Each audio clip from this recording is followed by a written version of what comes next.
try to replace dad, right? For us. Because no one's going to replace your dad. Right. No one. Ugh.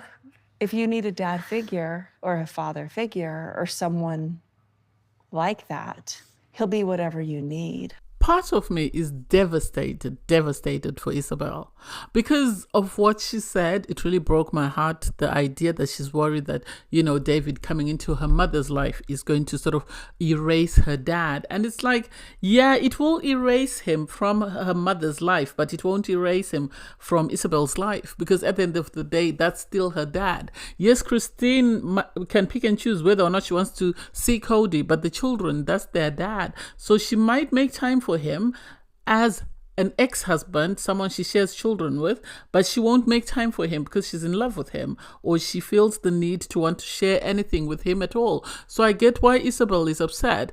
And the audacity for Robyn to pretend like she had an amazing relationship with Meri, like her children had an amazing relationship with Meri. Please sit down, we're not here for this. Anyway, hey there, thanks for stopping by. Welcome to my channel. If you're new here, don't forget to subscribe, click the like button, turn on the notification bell for when I upload new videos, and definitely leave a comment.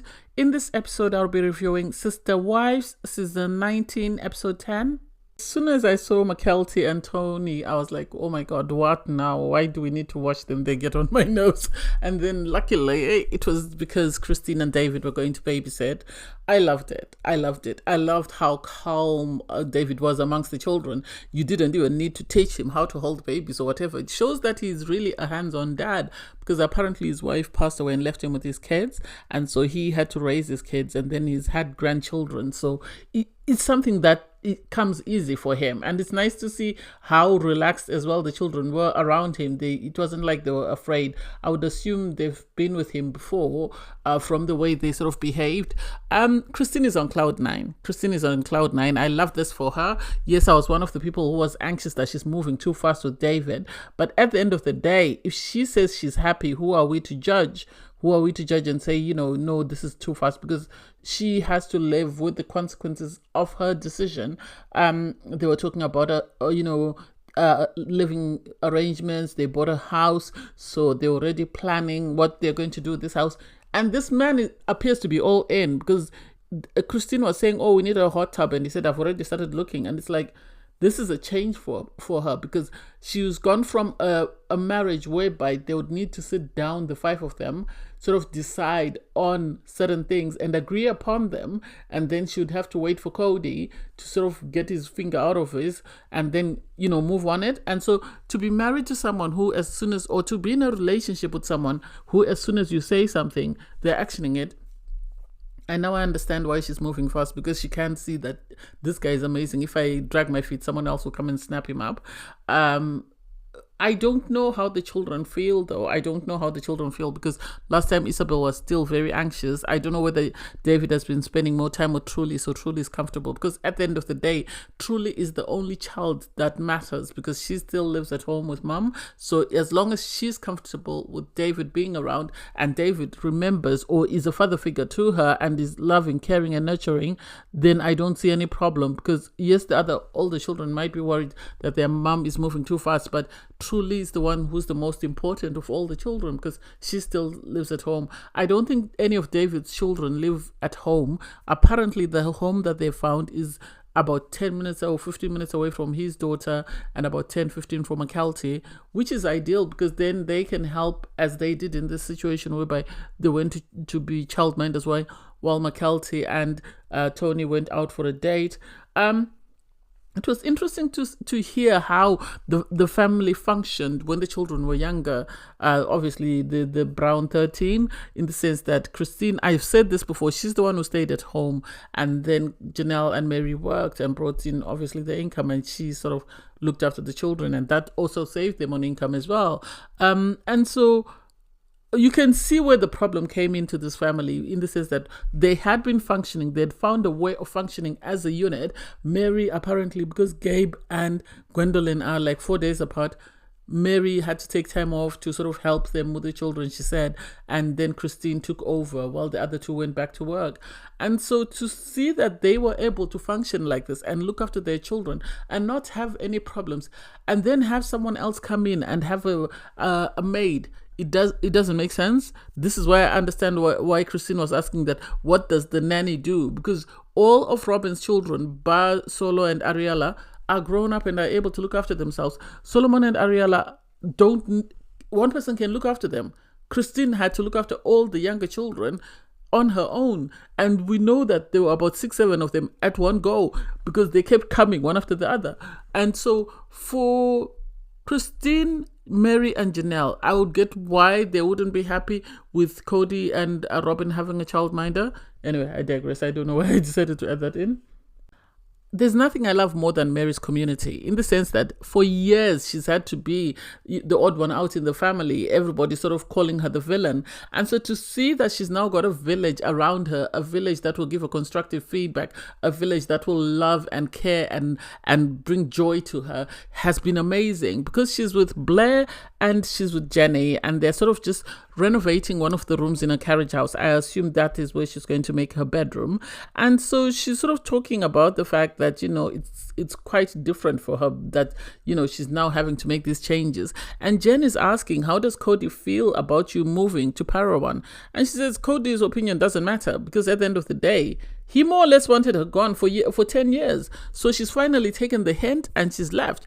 And she also brought up the fact that for years he had a list of things that he wanted her to do, promising her that, you know, once she does that, then he would sort of be willing to work on their marriage. And yet he didn't. He never did. So she went through this list, made all the changes that he wanted. And then once the list was done, he turned around and said, we're done. And it's like, how selfish can you be? How mean-spirited can you be? Because he's known this young lady. He married at 19. She's now in her 50s. And so to then suddenly pull the rug from underneath her, I don't like it. I really don't. I even don't think Robyn is Kody's soulmate. I feel like she's the one who's been accommodating and doing everything he wanted. Yes, she's been able to sort of navigate her way in that family, in the sense to make herself sort of appear to be Kody's most valued wife. But I think he would have preferred to have a younger wife. At this point, I think if you had the option, if Robyn were to keep pushing him, he would go for a younger wife. I wouldn't be surprised by that, because of the way that he's dragged this woman for years, dragged her, talked badly about her on TV, and yet has been giving her false hope. I give credit to TLC for showing us clips of him sort of going on dates with her. Apparently, when they moved from Las Vegas, he told her that when they got to Flagstaff, he would be willing to sort of make the marriage work. I don't think that was the situation. Kody was able to sort of bribe and use Meri to get what he wanted. So he used her to get the legal divorce so that he could marry his ideal wife. He used her to move to Flagstaff because he knew that everybody else wasn't on board. Meri wasn't on board with Flagstaff. So in order to get her on board, he promised her that once we get to Flagstaff, we will get, to work on our marriage. Knowing for the fact that he wasn't willing to do that, apparently Robyn's son had got a place at a school in, Flagstaff. And this is why the whole family was made to move, because I would assume Robyn said she can't let her son go on his own. She would need to go with him. So instead of being honest and telling everybody else, I have a feeling this is why he dragged people like Meri and sort of dangled the carrot in front of them to get them to do what he wanted. And then once he got what he wanted, he turned around and told them, I'm sorry, we're done. Let's keep it moving. So I'm happy that Jen and sort of Blair are there telling Meri that you've been on your own for 10 years. It's time for you to move on. You cannot continue. Because Meri was saying, I've only been single for a year. And they were like, nah, it's 10 years. You've been on your own for 10 years. And it's like, how selfish can you be to drag someone for that long? Seriously, what? He was enjoying her money, so he was faking all that time. Make it make sense? I'm so furious, I don't even know what to say. Christine and David are not hanging around. Whoever wants to hang around will catch up whenever they're ready, as Christine said. So you have Christine and Ysabel go to her new home because they're moving in stuff into the home, and this is Ysabel's first time to see the home. And so it's cute the house is amazing because it's got most of the things that they were asking for when they were house hunting. Things like they wanted an island, they wanted a big kitchen, they wanted this, that, and the other. And so they were able to find it in this home. So Ysabel is still sort of dragging her feet because she's still worried that this is moving very fast. And then eventually she revealed the truth behind her hesitation, which is she's worried that David coming in might risk, or he's coming in to take the place of her dad, which is to be expected when you have a step parent come in, because children are not sure where they stand. Will they love me the same way my parent loves me? Will they be supportive? Are they taking over from my dad? So I get where she's coming from, but I think her explanation at the end made sense because she cried to Christina to say, she was sort of asking her to promise her that David coming in is not to replace Kody, but it's just to be there because he loves their mom. Because Ysabel loves the way David loves her mother, but I think her fear is her connection and her relationship to Kody. So to have Christine reassure her and tell her that no, him coming in has nothing to do with your relationship with Kody. You and Kody will still be your dad. It's not like he's taking over and saying, now I'm the dad. But then the moment Ysabel explained it, made sense to me why she had this fear, because she said, David, when you see him with his children, comes across as a very present dad. He comes across as a loving, caring, compassionate, empathetic man. So this is something that she wants for herself. And I think she's afraid that if she opens her heart and allows herself to love David, then she's not going to love her own dad, which sadly is not her responsibility. Neither is it David's responsibility. Kody has to come in and mend bridges with his daughter. The idea that his daughter was in severe pain and he couldn't take time out to go and sort of take her to the hospital because he felt he wanted to take Arietta to school and Solomon doesn't make sense to me. And I can only imagine if tables were turned at the time, if David was in Christine's life, I have a feeling he would have gone with them to wherever they were going. He would have driven however far he needed to drive in order to make sure that this girl got what she wants. And I think this is her fear, that this man is everything that I want my dad to be. She actually said it, that he's everything I want my dad to be. His relationship with his children is everything I want from my dad. And sadly, my dad is not giving this to me. And so I'm worried that if I sort of open up to this man and I let this man in my heart, will he take over from my dad? And it's something that there's nothing you can do about it. It's up to Kody to decide, does he want to live up to his promise and be the present dad for his children, or does he continue being the man that he is at the moment? Because at the moment he's an absent dad. He's not supporting his children, he's not loving his children. Instead, he's using his anger at their mothers leaving the marriage as sort of something to sort of punish the children by, which I don't get. I really don't get why he's punishing his children just because their mothers decided that we've had enough, it's time for us to leave. So you have Meri go up to see Robyn and Kody because she wants a favor from Kody, actually, and just to let them know that she's moving out sooner than she expected. And so what do I think?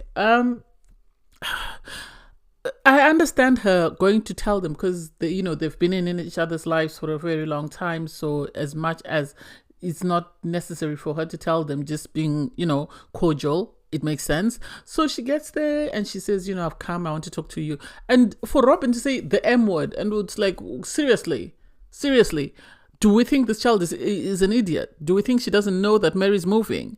Make it make sense. Her dad used to go and spend time with Meri. Now her dad doesn't go there. Christine has left. Janelle has left. What do you think she thinks? Anyway, she tells Kody and Robyn that she is moving sooner than she expected just because her lease is up and she'd rather move sooner than wait for the lease to be up. And so she's asking Kody to come and help her pack her stuff and sort of drive one of the trucks. And she's saying it's a severance package. And for me, it's not. She deserves way more than that. Technically, she was still married to this man until whenever she went and she got the release. That's my opinion, and I'm sticking to it. She was still married to him. He only told her at the end of last season that, he was done. So she can still go and ask for it. She's got proof, video proof to say that she was married to this man, even though he was not coming to see her. I believe she deserves more. For her to say, this is my severance package, no, you deserve way more. And I think the reason why Kody is worried about her leaving is because her pocket is leaving as well. And so if she leaves, he won't be able to control her. He won't be able to ask her about money for paying off Coyote Pass. That's my opinion. Anyway, Meri asks, do you want me to tell the children that I'm leaving, or do you want to stay behind and tell them, because I've always had a sweet relationship with the children. And it's like, let's not make such a big deal about nothing. Meri has already revealed that half the time she asked to see the children, Robyn didn't bring the children over. She didn't. She had excuse after excuse after excuse. So the idea that we're suddenly making it seem like these children and Meri are very close, no, they were not. When everybody went into lockdown, if they were that caring and compassionate and really felt for Meri, they should have given one of the kids, even if it's one of Robyn's kids, to go and stay with her just to keep her company during lockdown. But no, they decided no. They decided to sort of lock her out, even though they knew that she wasn't mixing with anyone else. And so the audacity and the idea that suddenly, oh, Meri has always had my back, Meri has always been kind. Well, if she was kind to you and if she's always had your back, why did you not support her? Why did you not fight for her more? Make it make sense? Why didn't you tell your husband to let her go earlier? No, you haven't. Instead, you're just sitting there and trying to make us believe that Kody has been aggrieved because Meri's leaving. He hasn't been happy. He has been very sad. No, he hasn't. No, he hasn't. He's been at peace because at the end of the day, all he's wanted was her money. And as long as he gave her money that afforded her or afforded you the lifestyle that the two of you wanted, you were happy for her to stay. Yeah, she told the children. And for Robyn's older child to say, oh, so you mean you've been driving from Parawan up to Flagstaff all the time. So why are we having this moment if these children didn't even see Meri or didn't even know that this is what she was doing? Why are we pretending like, there was this very strong connection and they were a family and they were a unit? No, it's Kody and Robyn trying to mend their relationships with the viewers. As far as I'm concerned, you had, Robyn saying, a sister wife's goal is to support her husband and his wives and their relationships. And I've always been supportive. No, you haven't, love. No, you haven't. We all saw that you haven't. You came into the family and from the start, you were complaining about everything and every single thing that came up. You had to find an excuse as to why you were aggrieved, why you felt you were being picked on, why you felt you were being isolated. So the idea and the audacity to suddenly try and rewrite history, and the idea that suddenly you want us to believe that you supported Kody and the OG3's relationships, you're lying. Because if you did, it would only be one of them leaving. The fact that all three of them are leaving means that you are the common denominator. You are the problem. You did not play your part. When they were on their own as the OG3 and Kody, they all stayed in the marriages. But the moment you stepped in and got hold of Kody, everybody went their ways. So please don't pretend like you're a very supportive sister wife. Don't pretend like you wanted to be a sister wife. You wanted the benefits of being a sister wife, but you did not want to share the husband. Christina said this before.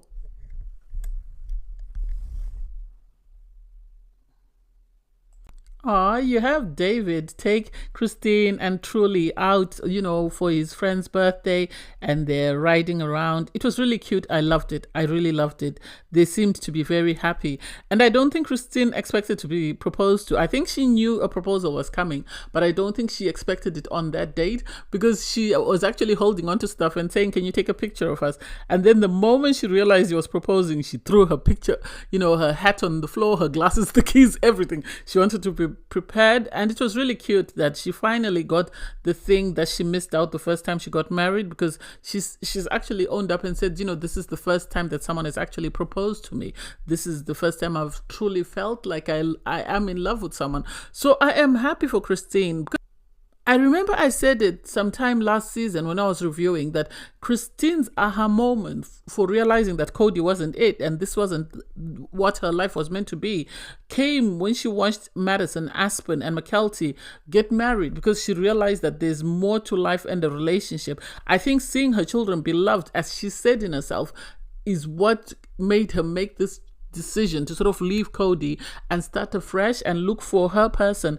And the fact that she's found that in David and seems to be at peace with David, someone who's always putting her first, is amazing, because I think she deserves that. She's waited so long for it and she deserves it. I'm happy that, we get to see the proposal. Obviously, we've already watched the wedding special. I wish they would fast track it. That way we could come to current. Apparently next week's episode, Kody is going to be crying, and it's like, why are you crying? Why? You are the architect of this, so please go home, enjoy yourself and enjoy your life and enjoy your wife. I'm done. Allow Meri to be at peace. Anyway, thanks guys for watching. Please don't forget to like, share, comment and subscribe. Click the link in my video to watch my review from episode 9. Bye, guys.